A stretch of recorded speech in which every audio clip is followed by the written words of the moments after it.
यहाँ हम देखेंगे दो बिंदुओं के बीच की दूरी, ठीक है। दो बिंदु ये निर्देशांक ज्यामिति का चैप्टर है, आप सभी के लिए VVI क्वेश्चन इससे पूछे जाते हैं। जो ये इंपॉर्टेंट जो फार्मूला हम आज निकालने जा रहे हैं आप लोगों के लिए, आप लोग इसको यदि समझ जाते हैं, इस स्ट्रक्चर को समझ जाते हैं, तो आप अपनी कॉपी में अपने से ही खुद इसको कैलकुलेशन करके, इसको नोट करके अपने माइंड में बैठा सकते हैं, ठीक है। तो कैसे हम इसको प्राप्त करेंगे, आप इसको देखें। ये जो दो बिंदुओं के बीच की दूरी ज्ञात करनी है, कभी भी हमें दो बिंदु, निर्देशांक ज्यामिति है, ये क्वाड्रांट है, चतुर्थांश है, ये एक्स अक्ष बोला जाता है इसको, और ये वाई अक्ष है। कहीं से भी दे देगा, कहने का मतलब कि दो पॉइंट वाई अक्ष से एक आता है इस तरीका से, ठीक ना। मान लिया जाए हम सूत्र निकालना जा रहे हैं, तो ये एक्स अक्ष से गया, एक वाई अक्ष से आया, और ये जहां कटान बिंदु हुआ ये हमारा पॉइंट बना एक, ये कौन सा पॉइंट बना, एक्स अक्ष का 5 हुआ और वाई अक्ष का 5 हुआ, ठीक ना। और इसी तरह कहीं से भी ले सकते हैं, आप सब लोग ले सकते हैं कॉपी में, 5 से चलकर या 4 से चलकर, ये 5 से हम 4 से भी जा सकते थे, 4 से 3 तक भी आ सकते थे, कोई दिक्कत नहीं है। ये सूत्र निकालने की मेथड है, कैसे निकाला जाएगा। जैसे अब मान लिया जाए कि ये 3 से हमारा चल गया, 3 से हम यहाँ 2 आए, 2 से गया, एक बिंदु यहाँ हुआ, ठीक ना। तो इस दो बिंदुओं, ये मान लिया, ये देखिए 3 और 2 है, दिखाई दे रहा है आपको। कभी भी यही बिंदु निकालने को आता है, ठीक ना। यही दो बिंदु है जिसको निकालना हमें होता है, आ रहा है समझ में। ये इसी बिंदु का ये दूरी निकालना है, ये दो पॉइंट है, इसको मान लिया हम P मान लिया, इसको Q मान लिया, ठीक है। इस P और Q के बीच की दूरी कितनी है, कितनी मात्रक है, इसको निकालना होता है। तो इसी को निकालने के लिए, ज्ञात करने के लिए हम आपके लिए यहाँ बताने जा रहे हैं। तो सबसे पहले देखिए हम इसके लंबवत रेखा खींच लेते हैं इस तरीका से, ठीक ना। और इसको पॉइंट बैठाते हैं, ये हमारा इस तरीका से PQ, इसको मान लिया R मान लिया, ठीक ना। ये R मान लिया, ये त्रिभुज जैसा बन गया, दिखाई दे रहा है। तो इसको मान लिया, तो फिर हम इस पॉइंट को भी मान लेते हैं, मान लिया ये M है और ये पॉइंट हमारा N है, ठीक ना। ये PM हो गया, ये RN हो गया। इस तरीका से हमको PQ ज्ञात करना है, PQ के माध्यम से PQ के बीच की दूरी ज्ञात करना हो। तो इसका सूत्र ज्ञात करने के लिए सबसे पहले देखिए, M O से ओरिजिन बिंदु है, ये ओरिजिन बिंदु O से N तक, ठीक ना। इसको x2 मान लेते हैं, क्या मानते हैं, इसको x2 मानते हैं। और वो यहाँ से M तक इसको x1 मानते हैं। कैसे सूत्र निकालेंगे इसको देखते रहिएगा, ठीक ना। फिर पुनः y अक्ष पर जाते हैं, ये P बिंदु है, कौन सी बिंदु है, P बिंदु है, ठीक ना। तो हम इसको मान लेते हैं,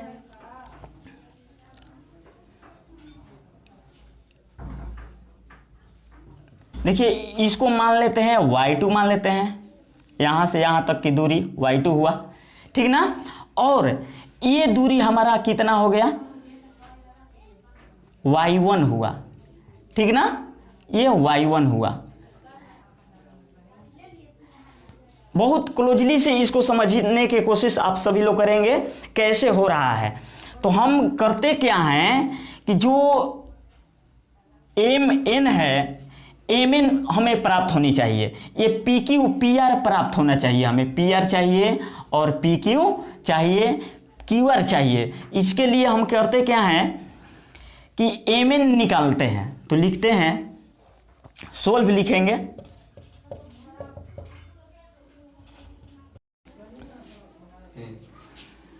यहाँ PQR एक समकोण त्रिभुज बना है, ठीक ना। ये समकोण त्रिभुज जब बना तो PR जो हुआ MN के बराबर हुआ, इसलिए कि इसी के समानांतर में ये लिया गया है, इसको हम लिए हैं। और QR जो हुआ हमारा ये लंबवत हुआ, यहाँ 90 डिग्री का एंगल बना है, ये 90 डिग्री का एंगल बना है। यहाँ हम देखते हैं जब कोई भी समकोण त्रिभुज बन जाता है तो उसमें एक भुजा निकालने के लिए पाइथागोरस प्रमेय का यूज किया जाता है। मालूम है आप सब लोगों को, पिछले क्लास में आप सब लोग इस तरह के बहुत सारे क्वेश्चन बनाए होंगे। ये जो पी क्यू हमको प्राप्त करना है, क्योंकि इसी तरह का आता है। कहीं भी कोई स्ट्रक्चर रहेगा ना, इस तरह से आएगा, दूरी कहेगा निकालने के लिए तो 2 पॉइंट रहेगा, और एक ऐसे रहेगा, एक इस तरीके से रहेगा, इसके बीच में रहेगा, इसके बीच ये दूरी ज्ञात करनी होती है, ठीक ना। तो इसी तरह हम दूरी सूत्र यदि हमें प्राप्त करना आ जाएगा तो कोई भी एग्जाम, कोई भी क्वेश्चन हो, उसको हमें सोल्व करने में कोई भी दिक्कत परेशानी नहीं होगी, ठीक ना। तो कैसे निकालेंगे पी आर, हमें पी आर का मान प्राप्त कर लेना है। तो देखिए कैसे, ये एम एन हमारा ओ से एन कितना है, x2 माने हैं, ओ एन कितना माने हुए हैं, x2 माने हैं, और ओ एम कितना है, सबसे पहले इसको नोट कर लीजिए कॉपी में, x1 इसको माने हैं, ठीक ना, इसको x1 माने हैं। तो जब हमको mn प्राप्त करना हो तो क्या करेंगे, पूरा on में से om को क्या कर लेंगे, लेस कर देंगे, ठीक ना। यहाँ यदि हमें mn प्राप्त करना हो, क्या प्राप्त करना हो, mn प्राप्त करना हो, तो हम क्या करेंगे, on माइनस om। आ रहा है समझ में, ये on का वैल्यू x2 है और ये वैल्यू x1 है। अब हम देखते हैं, यहाँ लिखेंगे एक कोष्टक में, आप सब लोग देखें कि mn जो है किसके बराबर है, mn हमारा बराबर है pr के, ठीक है, ये pr के। तो हम mn के जगह पर क्या लिखेंगे, pr, हमारा pr एक निकल गया, x2 माइनस x1, ये वैल्यू हम इसको फर्स्ट इक्वेशन मान लेते हैं। इसी प्रकार सच दैट लिखते हैं, इसी प्रकार, ठीक ना। इसी प्रकार हमारा यहाँ भी है QN निकालना है। QN बराबर हमारा दिया है, QN बराबर हमारा क्या दिया है, y2 दिया है, और QR बराबर हमें क्या प्राप्त हुआ है,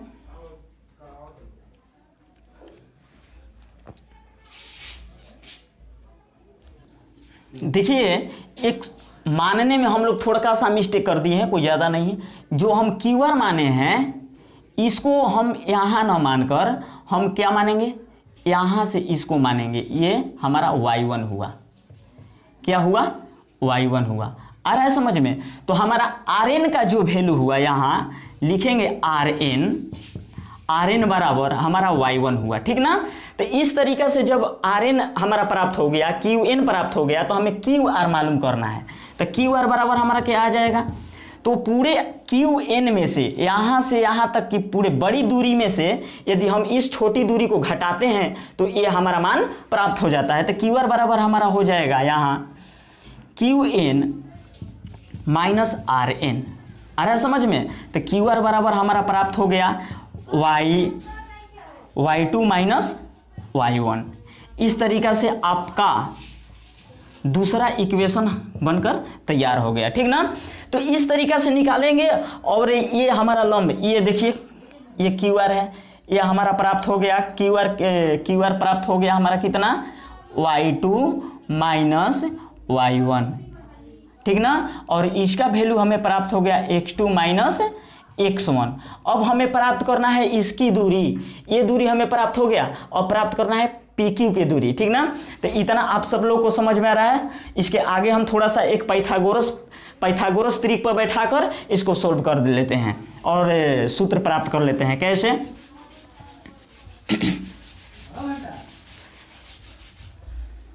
पाइथागोरस प्रमेय से कहता है,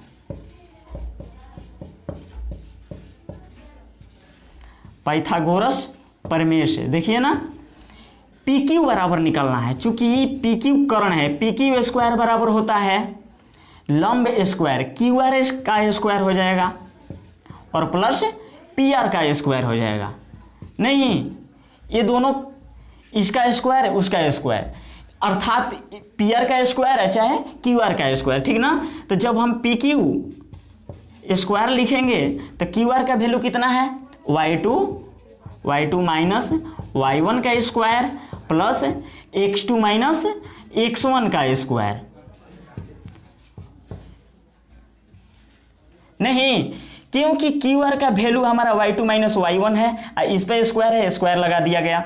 जब PQ के साइड से हम स्क्वायर को हटाते हैं तो ये करनी में चला हो जाता है। तो y2 माइनस y1 का square plus x2 minus x1 का स्क्वायर, ये हमारा दूरी सूत्र हुआ। इस सूत्र पर हम कोई भी क्वेश्चन का सोल्व कर सकते हैं। यदि वो दूरी सूत्र वो दूरी निकालने को कहे तो यही सूत्र हम लागू करेंगे। ये सूत्र से माध्यम से हमारा पी आर की दूरी, दो बिंदुओं के बीच की दूरी हमें मालूम प्राप्त हो जाएगा। तब तक से हम आपको एग्जाम्पल के तौर पर बहुत सारे क्वेश्चन लेकर आ रहे हैं, ठीक है, अगले वीडियो में।